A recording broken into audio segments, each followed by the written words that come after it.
forward to introducing you to the Queen of Clarity, Ann Latham. Ann has worked with clients in over 40 industries, from for-profit organisations such as Boeing, Medtronic and Hitachi, to non-profit organisations as diverse as Public Television and Smith College. Now, why does she work with such a wide range of clients? Well, it's because they all need greater clarity. Why? To get better results faster and with more confidence and commitment. Now, I've known Ann for, I don't know, it's about 4 or 5 years, and we've worked on a couple of projects together, but it was only around a year ago that I learned that Ann can ride a unicycle while, you got to wait for this bit, carrying a canoe. So, welcome, Ann, and thanks for sharing your confessions today. But first of all, I mean, just tell me, you've got to tell us about the unicycle and canoe. What is all that about? Okay, well, hi, it's good to be here. Nice to see you. I started riding a unicycle back when I was probably a young teen, because I had lots of brothers and I needed to do something they couldn't do. And unicycle was the answer. And I'd ride it to school, and I would ride it to school carrying my cello, to the great annoyance of the orchestra director, because she was sure I would smash the cello. But in general, I could do a lot of different things on it. And one day I decided to carry the canoe. And it's really pretty cool to do that, because a unicycle, you know, wobbles around. It doesn't have a straight ahead. It goes in every single different direction. But as soon as you put a canoe up there, it like anchors you, and you can't turn, because it's got all this resistance, you know, unless it's windy, and then you're in trouble. But you can be pivoting underneath it, and so it actually adds stability. So what sort of size are we talking about? You know, like, are we talking like a kid's canoe, or are we talking like a 17.5-foot canoe? Fantastic. Full-size canoe. So the trick is trying to turn it, because it wants to go straight, whereas normally a unicycle turns really readily. But there was a time when I was in high school where I thought I would get into the Guinness Book of World Records by riding a canoe, or carrying the canoe on a unicycle farther than ever before. And I don't think there had ever been a previous record, but I needed to do a good job, of course, to make it stand in the books. And I lived in Minnesota at the time. And it turns out that if I just headed west from my house, I probably could have ridden all the way to South Dakota. It's like, when would I stop? You know, there's no hills, you just keep going. And I thought, oh man, this doesn't sound like fun. This sounds boring. Anyway, I never did it.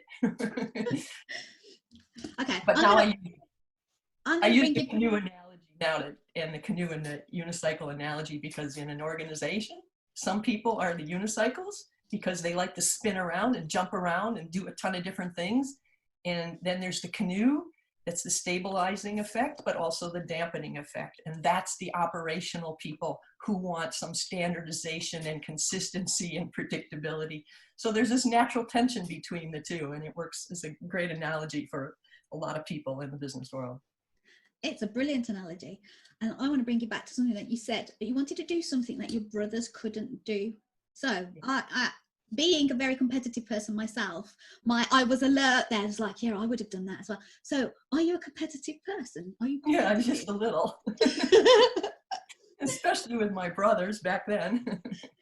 Yeah, I was a little tomboy, and I was very small, and they were very big. And so, yeah, I had to be tough. And is that competitiveness, is it carried on into your business life? You know, I don't really think it has, because I'm very much a collaborative person. I want to get things done. I wasn't always the super collaborative business person. I was more a do-it-myself person. But as I learned about the business world and, you know, working in corporate America, it's like, oh my God, you got to work with these other people. And my business is all about collaboration. It's all about helping people, helping groups of, you know, executives and management teams and all figure out, where are we, where could we go, what are our options, and how do we get there? And you can't do that well unless you work with the group to really understand their ideas and to hear all their voices and build consensus, find a common ground, and build good results, you know, good decisions. So I kind of really understand you on this, because I'm a competitive person, but I love collaborating with other people. So I create competitions for myself. So I compete against myself to actually satisfy that competitiveness in me. Do you do that for yourself as well? Do you like say, I'm going to get better at this, or I'm going to get better at this? compete with yourself?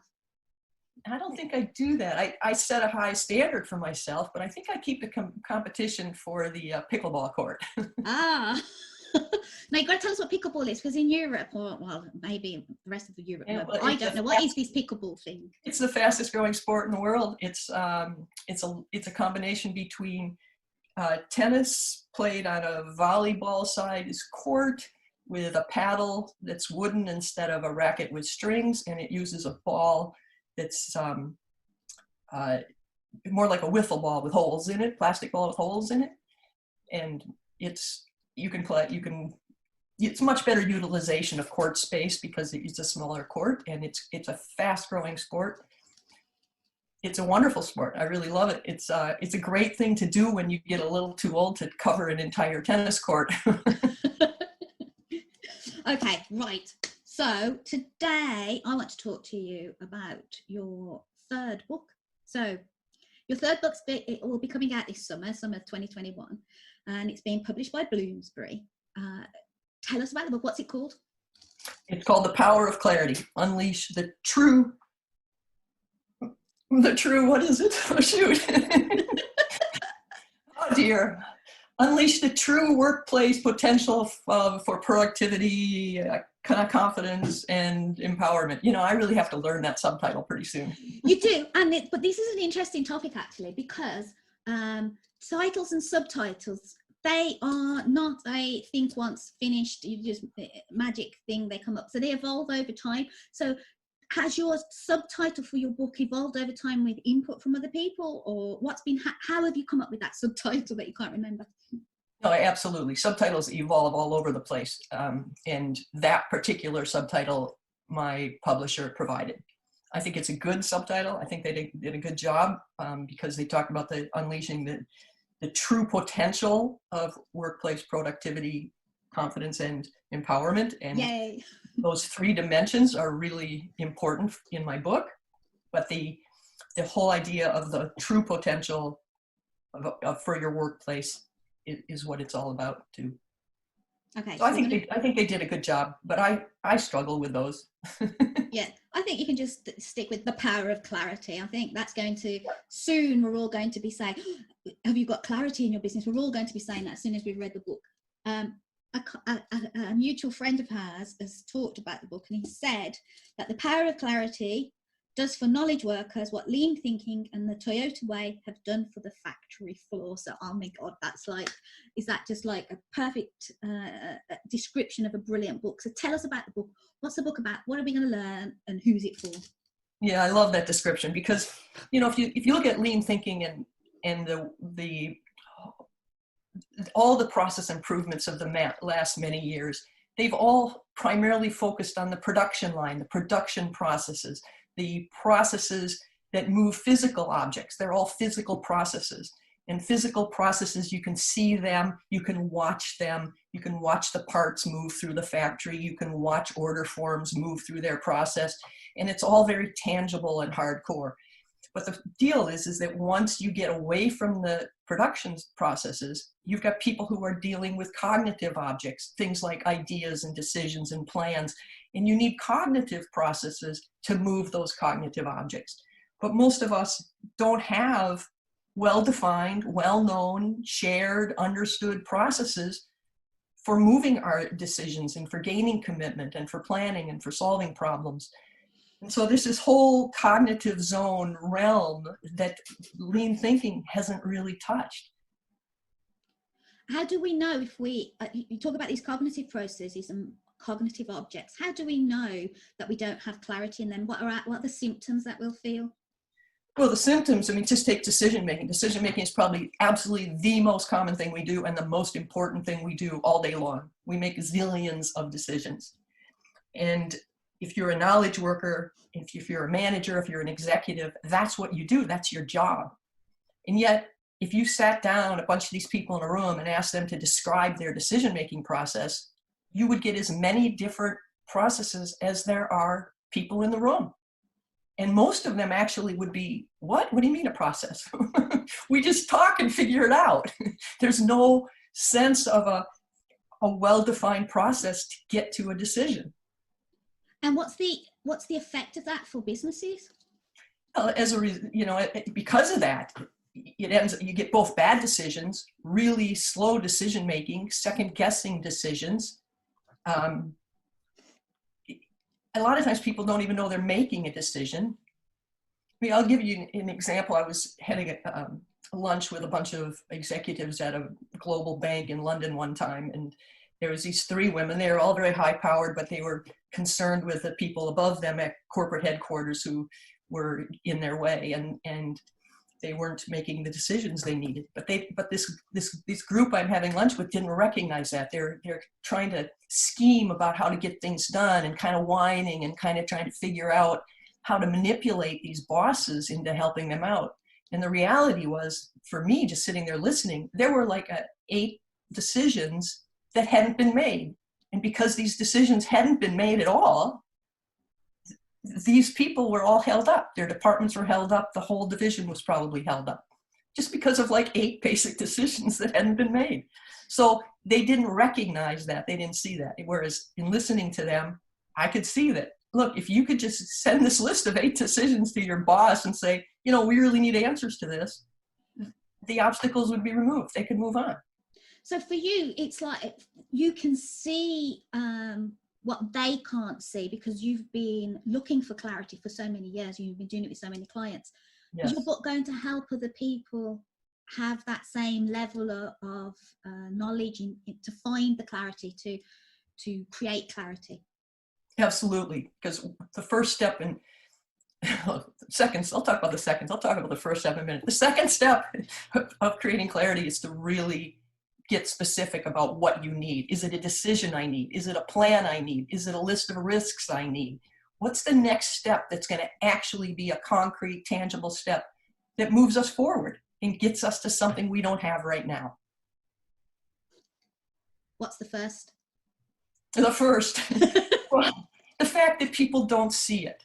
You know, like I was in an executive team meeting where I was supposed to be just sitting and listening because it wasn't my turn yet. And these guys were diving into an urgent problem that had come up. And they're going around and around, and I'm supposed to just be quiet. And finally I interrupted them and said, look, you know, you might not realize it, but you're talking about 5 different decisions and 2 different plans, and you're jumping around among these. And of course, they were initially really annoyed by me because I'd interrupted them. And who are you to interrupt us? But then when I listed the 5 decisions and 2 plans, they just kind of like, oh my God, she's right. And all of a sudden they knew, okay, we have to decide this first, this second. It was obvious what they needed to do. And instead of talking for an hour, they were done in 15 minutes. So when we get clarity, we can get things done faster, better together. What's our objective when we have clarity? What's the promise? Yeah, you can all get on the same page, focus your brain power on the same thing, and move things forward in a concrete fashion towards a result. You know, a lot of talking, a lot of meetings, is a lot of activity, but nothing tangible comes out of it that unleashes the next step. Brilliant. Okay. So, but that first problem is that they don't even realize that they are caught up in these, what I call kitchen sink conversations. They don't realize that they need to make a decision. They don't see that their requests can be really vague. So the first step is really to overcome this clarity blindness and recognize how much confusion and wasted time is caused by this lack of clarity. So and then step 1, step 2 specific, and then what's the third step? Well, the third step is really to recognize that you also need process clarity. Too often we dive into activity without a clear process, without a path to a specific result. And when you think about a process, a lot of people think in terms of activity steps. But the truth is that a process is a series of tangible outcomes that lead to your desired tangible outcome. So it gets back to the same need for specific tangible outcomes. And if you create a series of clear tangible outcomes, you're sustaining that specificity over time.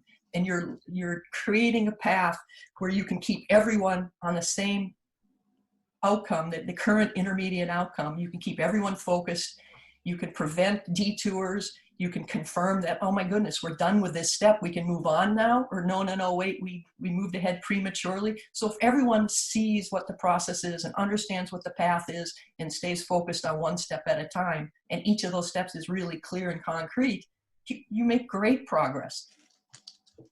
And you make it fast. So who doesn't want to make great progress fast with a team of people? Yeah. Okay. Yeah. So now this is your third book. So you know how to write books. So yeah. This is my first full-length book from scratch. Right. Okay. Where did you start? I started let's put it this way. I got serious a year ago Christmas. So the beginning of 2020. Wow. So that's a really quite a fast turnaround from getting serious about it to getting it written, to getting a publishing deal, and to getting it into the hands of people. That's pretty impressive. Yeah. The manuscript was done by the beginning of August, but I guess the part where I was less serious was about 4 months prior to that. And that was really about getting organized, figuring out what the outline should look like, figuring out what each chapter is supposed to do. And like I said, I'd never written a full-length book from scratch before. And I just told you I'm a process person. You got to figure out what your concrete steps are. So initially, they were constantly reframing and readjusting this process, which is an important thing to do for anything that's not a standard repeatable process, is that you need to, where am I now? What have I accomplished? What do I need to do next? So I probably rewrote that outline bunches of times and trying to make it more specific, trying to figure out what are the problems I'm trying to solve, what are the examples I need to give. And I think in the end, the question that helped me the most is when, for each chapter, I said, what is it I want people to think when they finish this chapter? Yeah. So like chapter 1 is all about, we aren't as clear as we think we are, and it's costly. And so it was very simple when I finally said, you know what I want people to finish this chapter to say? I want them to say, oh my God, we really are unclear. All of these examples happen all the time, and it wastes a lot of our time. So once I kind of got to that level for each of my chapters, I think then I had an outline that worked for me. Prior to that, it was juggling and trying to figure out, what goes in chapter 1 and what goes in chapter 7, and are these overlapping? It was really annoying. Yeah. And your process, and your methodical way of working in general. I know I saw different versions of the book, and I saw how you, I was thinking about this morning. I was thinking you would have probably been more enjoyed writing it better in a relational database or something, because you would have been able to see those relationships better rather than writing it like there was the page, the blank page created. You needed that logic, that system, the connections. You coloured things in. You've got your post-it notes on the back. You had colours. I was so in awe of your systematic approach to it. But you didn't start off that way, and I think through the iterations, you created a really fantastic process and a really fantastic feedback loop for yourself. Tell us about that. The discomfort of going through that process. Yeah, okay, so because the book starts out trying to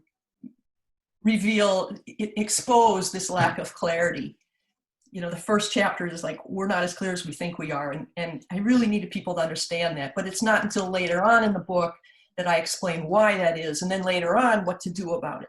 So I had all these stories and all these examples, but it turned out, I had to mention them to show the pain we're facing in chapter 1. I had to use them again in chapter 2 when I was talking about why we aren't as clear as we are where we are. I had to use them again later on when I'm giving, solutions. So it was really difficult to keep track of whether I was repeating myself because wait a minute, how many times have I already talked about this story? So yes, I put a big post-it, I put big giant newsprint on the walls, and I had different ways of trying to organize those, but basically it was, you know, organized by chapter generally, and then little post-its for like yellow post-its for the stories, so that it would be, okay, this story shows up in chapter 1 first, and then an orange post-its for when I referred to those stories. And then there were different colors for my IP, my intellectual property. So when I would introduce a concept, I would put it in, you know, that chapter, but then I would refer to it in other chapters. And it was really important in this book that I carried through with the examples, so that I touched them multiple times, and did the same with the IP, so that my ideas were building throughout the whole book. So yeah, I had this really, it's too bad it's not still on the wall behind me. Actually, part of it is down there. Yeah, yeah, that's one of them. And it really shows, you know, trying to track all these pieces through the book, because this isn't the kind of book where, you know, I'm just talking about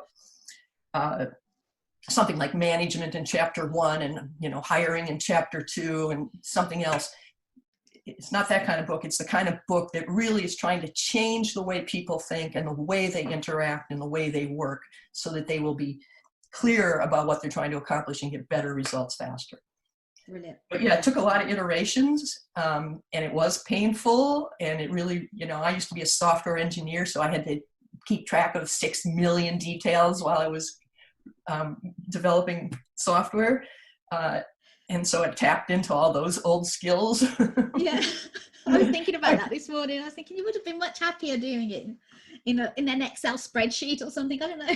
Well, I don't know. I actually think that the Post-its work really well, because then I can move them around and say, you know, I really, instead of introducing this in chapter 1, I think, and I just move the Post-it down to chapter 4, and I go, okay, now what are the ramifications of that? Because I got the color coding, and it was pretty easy to move other things around. Brilliant. But yeah, it was difficult.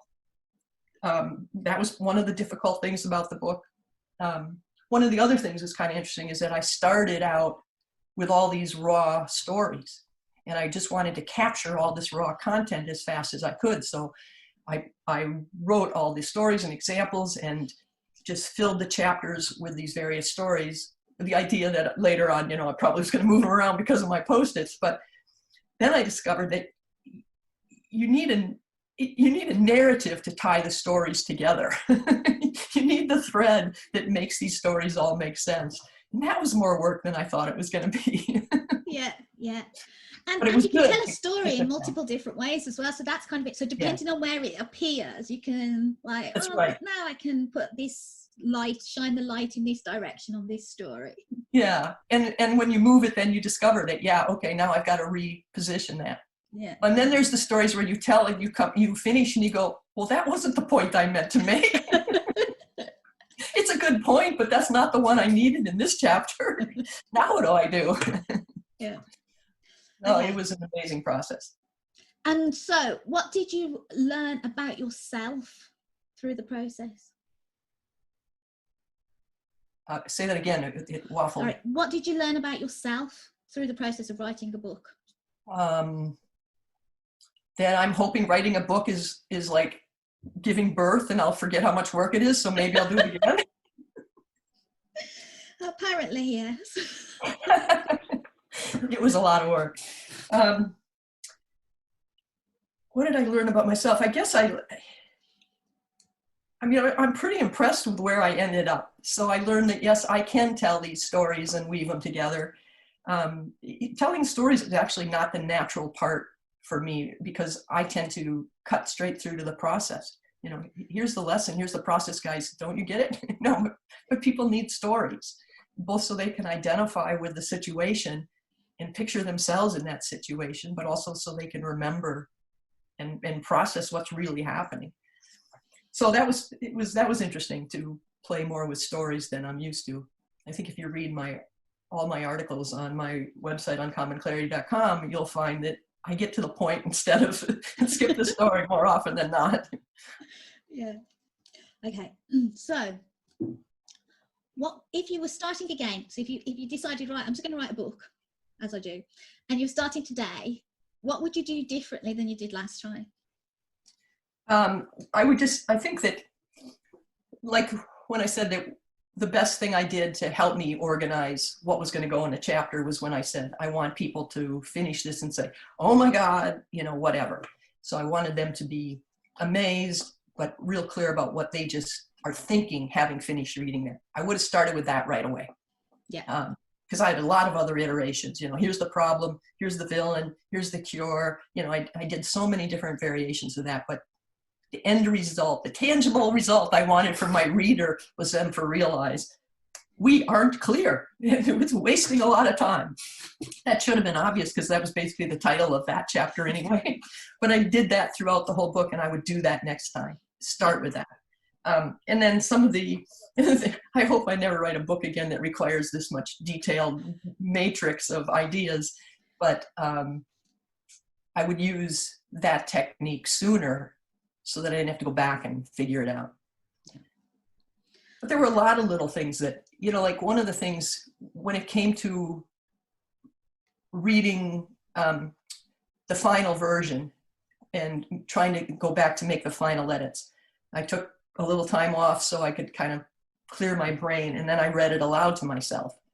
And it's kind of ironic, of course, because I preach the need for a process at all times, but when I started reading that aloud, I didn't really have a clear process in mind. What am I going to do as I'm reading this besides circling, you know, punctuation or spelling errors?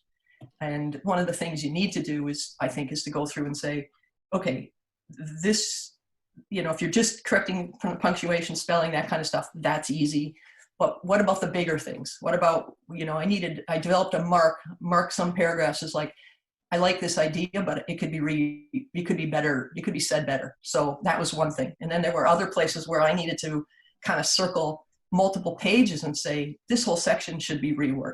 But I didn't go in there with that. So I'm reading it and I'm marking the little tiny stuff, and I go, oh man, I have to go back now because I wasn't flagging areas that made me uncomfortable and why they made me uncomfortable.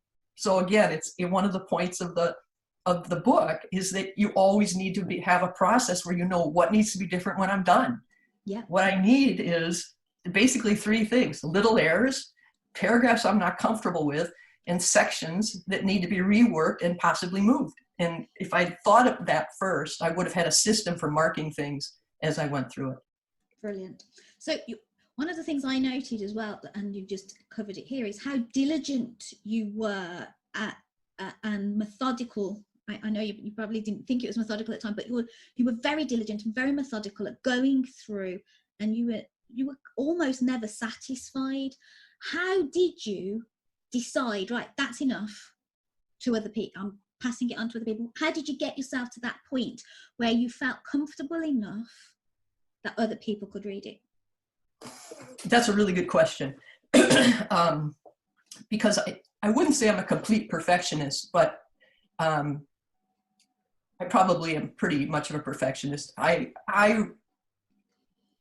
had really high expectations for the book. And yes, I'm a very methodical person when it comes to that kind of thing. Though I avoid activities like that now because they're too much work. but yes, you know, it's like, I guess because I used to be a software engineer and I was a math major, you know, getting the details right always mattered. You know, I remember when way back in college when a professor was asked if he would give partial credit, and he says, no, because, you know, if you're an engineer and you ask for partial credit while you're building a bridge and it falls in the river, that's ridiculous. You got to get it right. So yeah, getting it right was important to me.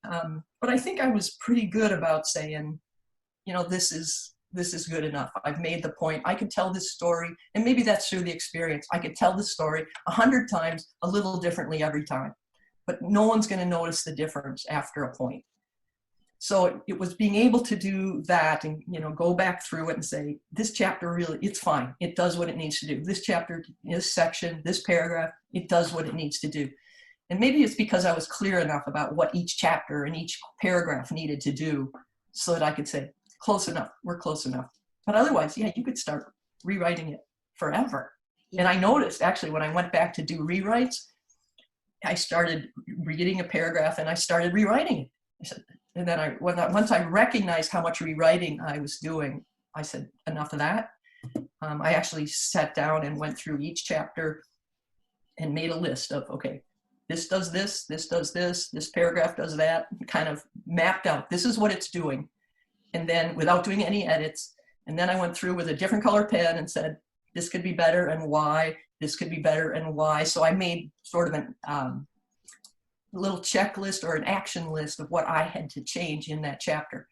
Whereas otherwise I would have just rewritten the whole darn thing. Yeah, yeah. So I nailed it down to, okay, these are the 8 things wrong with this chapter. Yeah.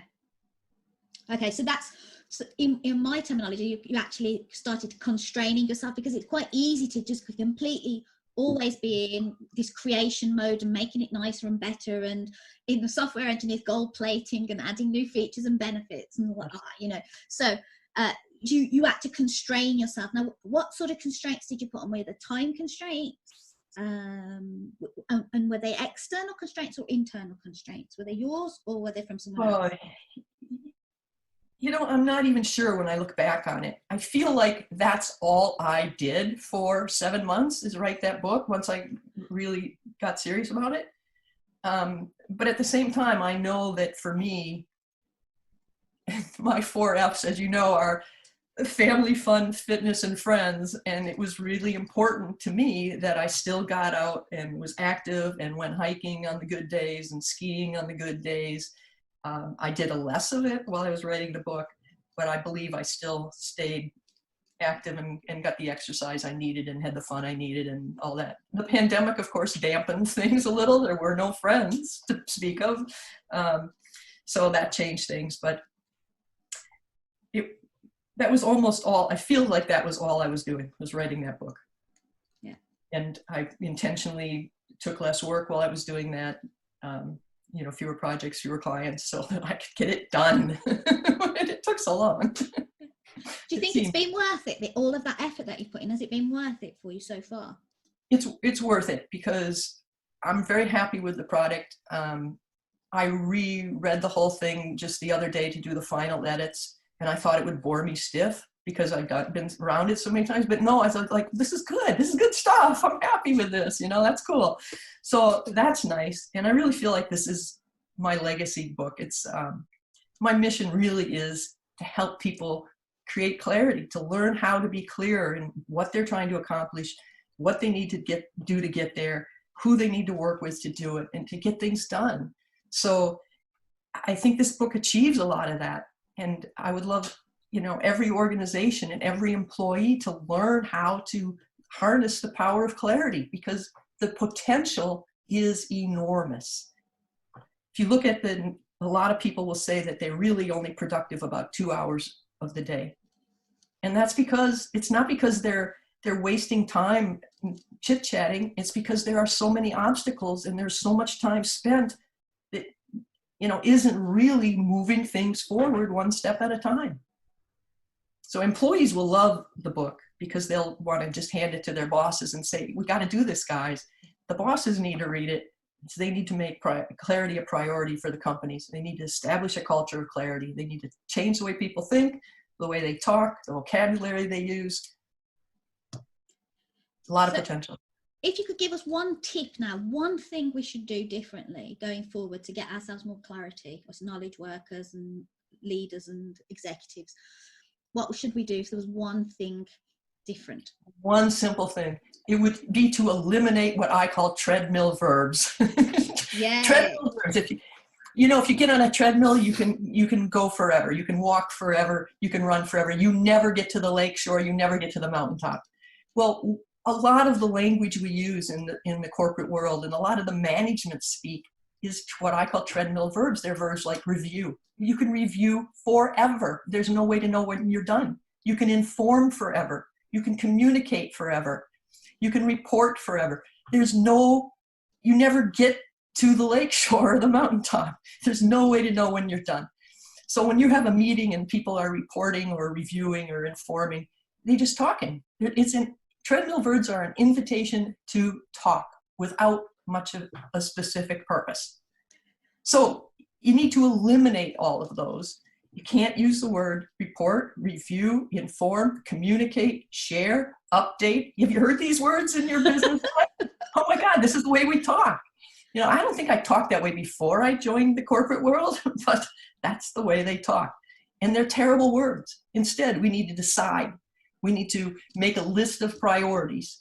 We need to make a list of risks. We need to create plans. Now, planning is a little dicey because you can plan forever. But if you're clear about what you need in your plan, you know when you're done because you've finished. You know who's doing what when. When you make a decision, you know you're done because you've got a decision. When you solve a problem, you know you're done because you've got a solution. When you're planning, you know, you have to look at risks. So you make a list of risks. You know when you're done when you finish the list. You know? So there aren't that many destination verbs. There are lots of treadmill verbs. And so if there's one thing you could do, it would be just to outlaw, abolish, completely eliminate treadmill verbs in your business life and probably maybe beyond your business life. Yeah, I know. Treadmill verbs, that's my favorite things are, I'm just going to plan to do something maybe tomorrow, next week. I'm always planning to do things. So yeah, planning and yeah, I'm always planning and never finished a plan. So that's one of my own personal treadmill verbs that I need to eliminate. Okay, I'm going to change tack a little bit. I'm going to ask you my favorite question. I ask everybody this question and I'm really nervous about asking you this question. The question is, when was the last time you did something for the first time? Writing a book.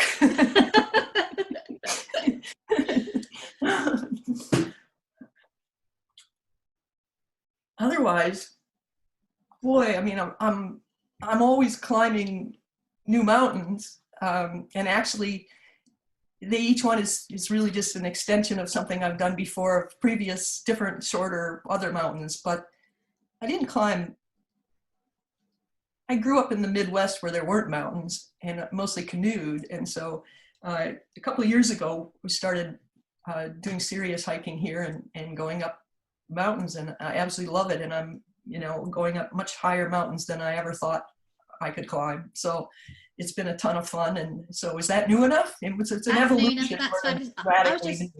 No, I was just worried that we were going to, I don't know, some canoes or some monkeys or I don't know, something was going, something extra weird was going to appear. I was a bit nervous. So, but climbing mountains, I like climbing mountains. I love traveling, and I always like going to different places instead of going back to old places. I went to Costa Rica last year, and you know, that was fun. And there were monkeys, lots of monkeys, and it was fun.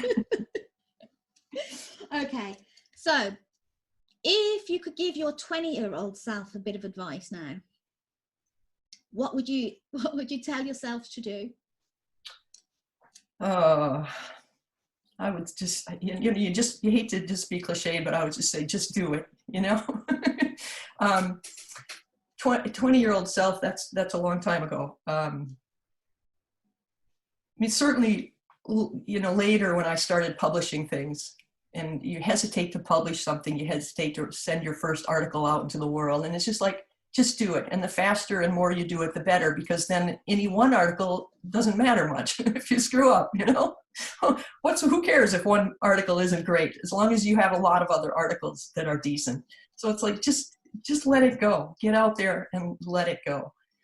And if you're, you know, younger still than, you know, back when I was in my 20s, I didn't know what I wanted to be when I grew up. And I actually didn't know until I was like 50, because that's when I decided to become a consultant. And that was a great decision. But I didn't chart a smooth path to where I am now. I tried a lot of different things. I sold minnows. I washed cars. I worked at resorts and drove school buses. You know, I just experimented with a lot of different things. I taught school for a while. And then I got into software engineering, and then I kind of pushed the envelope there too, and got into all kinds of interesting corporate projects, all the projects no one else wanted that were cross-functional, cross-divisional, and needed my clarity. So I say, you know, just go for it. If you get an offer, say yes, try it, do as many different things as you can. If you're thinking about creating content like you're talking about, just do it. Get it out there, get it done. Maybe it's not perfect, but then you can do something different and it'll be better, and it'll be worth more than sitting forever on the first one. Yeah. So just do it. Just do it. And I know, I mean, you write for Forbes, and I'm always seeing your name all over the place. I'm on your newsletter list. So how can we read more of your writing? You can go to uncommonclarity.com. There's a lot of content there, but Forbes.com, searching there from me, you'll see articles there. And the other thing to do is to go to uncommonclarity.com, sign up for my newsletter. If you sign up for my newsletter, you pretty much get everything eventually, and along with Forbes.com. Then you'll pretty much see everything that I write, and I do write a lot. My newsletter only comes out once a month, so you're not going to be tortured. But there'll be a couple of articles in there, and usually there's something for everyone, including, I've got subscribers all over the world of all types, including a lot of people who say, man, I use this with my family. I use this with my kids. I use this for everything. Because you know what? Clarity isn't just about business. Clarity is how you figure out exactly what you want to do and get it done faster and working better with people to accomplish things. Brilliant. Okay, final question. Is there anything you want to tell us that I haven't asked you? Boy, I don't think so. Let's see.